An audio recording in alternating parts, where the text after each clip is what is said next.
Muy buenos días, congresista Reina, muy buenos días, Claudio Sola, muy buenos días, Arturo Valera, a todos los presentes. Por permitirnos compartir una opinión respecto al tema de la derogación del artículo 66.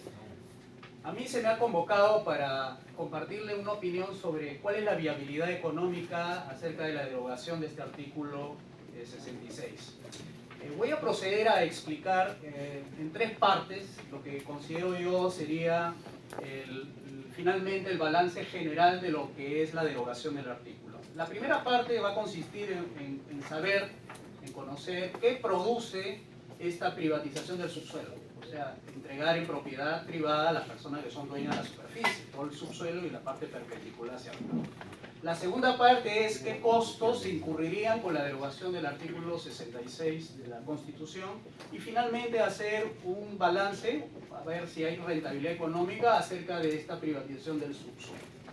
En primer lugar, al enumerar una serie de productos o beneficios que podría otorgarse a través de esta derogación, podemos enumerar una serie de beneficios cualitativos. En primer lugar, esta derogación del artículo 66 en principio produciría una serie de millones así de incentivos económicos que producirían millones de emprendimientos, ¿no?, para personas particulares, del cual se desarrollaría una serie de nuevas formas de hacer contrato.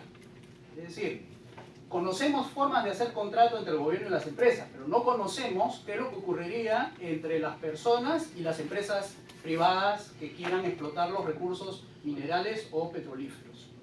También dentro de estos, lo que se espera que produzca, por ejemplo, tendríamos la apertura de una serie de miles de innovaciones institucionales. ¿Qué significa innovaciones institucionales? Significa que las personas como las empresas y todo el mercado entraríamos en unas nuevas formas de hacer reglas de juego, porque las reglas de juego usted las conoce, las ponen tanto las empresas como el gobierno, lo cual beneficiaría en términos de internalización de costos y beneficios. A ver, para aclarar un poquito esta parte. Lo que se refiere a beneficios externos, los economistas llamamos lo que le llamamos externalidades positivas o negativas. Es decir, contaminación negativo y lo que es positivo sería todos los beneficios como empleo, ingreso, etc.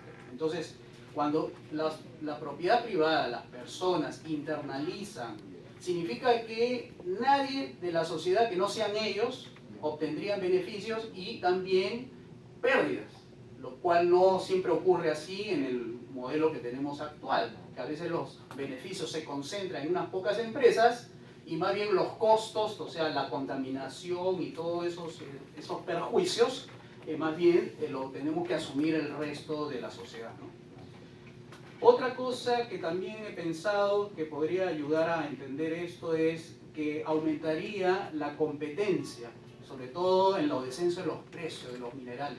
Porque ahorita conocemos un modelo de negocio, ¿no?, que es el modelo que se otorga concesiones y a través de ellos se obtienen rentas. Pero estos costos no son por competencia, sino costos por decisión política. Entonces, ahí tendríamos una disminución de los precios de los minerales, de los costos de los minerales, lo que significaría que exportaríamos de forma mucho más competitiva a los mercados internacionales. Eso ayuda mucho para lo que es exportación.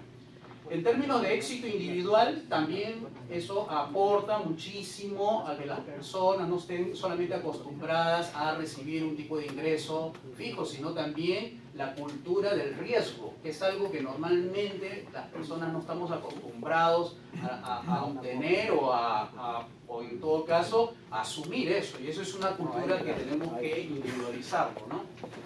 Respecto al tema de los ingresos para el gobierno, va a haber una tendencia, eso sí, a una disminución del pago de los impuestos de las empresas mineras. Eso lo va a ver en la parte de costos, pero habría, en el caso de los individuos y empresas, habría una disminución en el pago de los impuestos, lo cual significa mayor riqueza en los bolsillos. Eso ayuda y aporta bastante al mayor ingreso. ¿Cuáles serían los costos? En forma general, más bien yo estaría dispuesto a cualquier pregunta que ustedes tuvieran responderse respecto a la primera parte. En la parte segunda, ¿qué costos incurrirían según la derogación? Primero, habría una pérdida de vigencia del Código Minero y Petrolero, lo cual significa que habría un aumento de la presión política de parte de tres gremios, ¿no? La Sociedad Nacional de Minería, Petróleo y Energía, la Sociedad Peruana de Hidrocarburos y la CONFIEP, que van a luchar por mantener el status quo respecto a este modelo de propiedad pública. La otra es la presión mediática de la prensa. La presión mediática va a estar asumida por aquellos medios que van a estar defendiendo el modelo status quo, o sea, la no derogación de las leyes.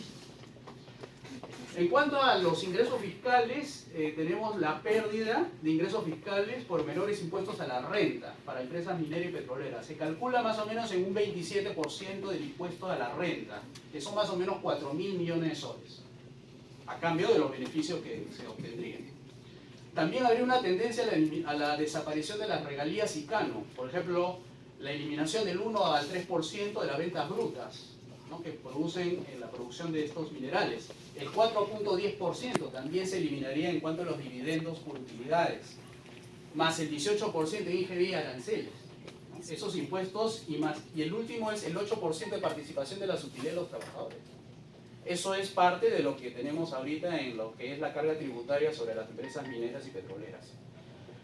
Otro aspecto que sí vamos a tener que tomar en cuenta es que al derogarse las leyes, para no crear una desestabilización de los contratos y la inestabilidad jurídica, por lo menos se calcula que unos 30 años tendríamos de mantenimiento del estatus legal vigente. Es decir, no se va a tocar nada en respecto a los contratos vigentes, porque eso crearía lo que se llama la inestabilidad jurídica y crearía peor aún un ambiente de inestabilidad jurídica que tendría efectos sobre las inversiones, ¿no? Entonces, por lo menos se calcula que en 30 años se va a mantener este estatus legal de una porción del territorio que está bajo este contrato de concesión. Luego, para poder también cualificar, no cuantificar, porque todo lo que yo estoy haciendo es cualificar, no estoy haciendo cálculos de dinero, ¿no?, sino vamos a ver es la vigencia legal de los contratos vigentes, ¿no? Va a haber pérdidas, eso sí, de nuevas alternativas de inversión, porque las que conocemos son las que están dadas, las que están ahorita vigentes. Pero para llevar a cabo esta asignación, para determinar las transferencias a los beneficiarios de los derechos de propiedad de los recursos naturales, hay que crear una burocracia tipo del estilo CEPI, ¿no?, Comité Especial de Privatización de los Recursos Naturales, lo cual va a significar que va a haber pérdidas, obviamente, de rentas de las empresas actualmente con contratos vigentes. Porque lo que va a pasar es que las personas ya no van a recibir solamente lo que se llama el usufructo debajo del suelo, sino que las regalías que actualmente están pagando las empresas mineras y petroleras pasarían a ser recibidas por los beneficiarios o por los propietarios o sea, los superficiarios en este caso, los que son dueños del subsuelo. Entonces ahí habría una transferencia directa de las regalías hacia los particulares. Luego va a haber una disminución de la actividad productiva, es decir, poco a poco van a ir descubriendo las empresas mineras que bajo el régimen actual los costos son mayores a los beneficios y van a ir trasladando hacia este nuevo sistema jurídico donde está implícito que va a haber nuevos contratos. Entonces esa transferencia de actividades productivas bajo la actividad actual va a estar trasladándose de manera progresiva hacia los nuevos modelos de contratos a futuro a partir de la derogación del artículo 66. Otro costo que se está asumiendo es la descontratación de los factores productivos. Me refiero, por ejemplo, si antes se contrataba tanta cantidad de recursos naturales, por ejemplo, no sé, trigo, ese uso de ese recurso natural va a ir disminuyendo para darle nuevos usos. Porque justamente el modelo actual, como deriva mucho en la renta minera, a veces se desvía mucho de la actividad agrícola hacia esos alternativas de inversión, pero ahora que se va a dar de nuevo con este modelo de derogación, la actividad agrícola más bien se va a repotenciar. ¿A partir de qué? De la valorización de las tierras que habrían a partir de la derogación de ese modelo. Otro mercado productivo es el mercado laboral. Es un mercado laboral ahorita que no da empleo a mucha gente, pero al haber millones de personas que van a contratar con empresas, entonces la productividad de la mano de obra va a elevarse con su consiguiente aumento de los ingresos de los trabajadores. Y así hablaríamos del mercado de capitales y del mercado empresarial. Eso lo vamos a explicar después que haya preguntas. Y por último, habría un costo de oportunidad de aquellos que no tienen acceso a la propiedad de subsuelo. Mientras esos contratos sigan vigentes, mucha gente no va a poder acceder. Pero una vez que se determine de finiquitar o eliminar los plazos que le da la Constitución y todos los la seguridad jurídica, más o menos que hemos calculado por 30 años, sería como esperar que hasta que no termine esos contratos, porque ya no va a haber renovación de contratos bajo el esquema actual, sino ya sería a través de los particulares, esperarían ellos más o menos 20 años, ¿no? Bien, al hacer el balance, y esa es la última parte para terminar, he tenido que tomar un método para poder hacer el balance. Y ha tenido que ser arbitrario, lamentablemente. No hay una fórmula científica para lo que es la derogación del artículo 66. Arbitrariamente he tomado que el mejor indicador de rentabilidad económica sería el PBI per cápita. El PBI per cápita es la división de PBI entre el número de habitantes, que significa cuánta riqueza nos correspondería a cada peruano. Sobre eso, hay una fórmula científica que sí es consensuada a nivel académico, es ¿qué factores ayuda a crecer el PBI per cápita? Y ahí tenemos la libertad económica.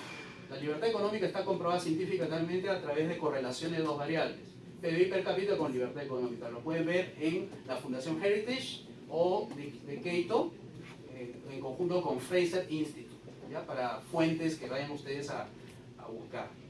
Entonces, ¿cuáles son esos factores que ayudan a crecer el PBI per cápita a partir de la derogación del artículo 66? Primero voy a dar lectura a 10 factores que ayudan a crecer el PBI per cápita, que es el tema de la rentabilidad que estoy hablando.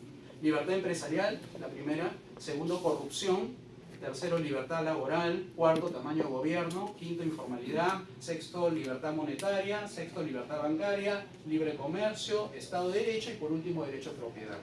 Cuando uno ve las dos alternativas y la pondera entre propiedad estatal de los recursos naturales y propiedad privada de los recursos naturales, manteniendo que cada uno de estos factores tiene una proporción igual, es decir, a 0.10, lo cual da el 100%, al uno evaluar, por ejemplo, en el caso de la propiedad de los recursos estatales, nos damos con el puntaje siguiente, 2.30. Es decir, si uno suma todas las proporciones que hemos hablado por la asignación que se le ha dado, por ejemplo, el tema de libertad empresarial para la propiedad de los recursos estatales, sale 0.10. Así yo he estado calificando, como les he explicado, es arbitrario, pero finalmente es una cualificación de lo que se está haciendo. Da 2.30.